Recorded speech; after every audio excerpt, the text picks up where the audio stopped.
We're going to set the Z height for our chamfer tool. On this machine we're going to do it online instead of offline. I have our CHAMFER-Z. You can see it's unanodized, so it can do electrical conduction or contact conduction. Put it on, give it a little spin, make sure it's seated.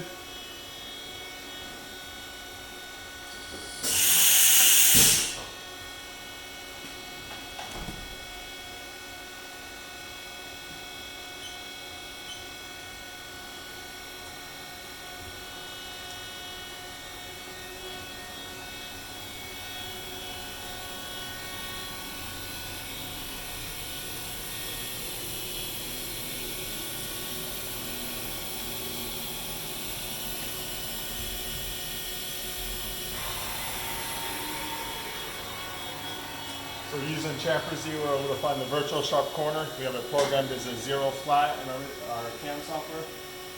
Now we go, take it, put it in its case.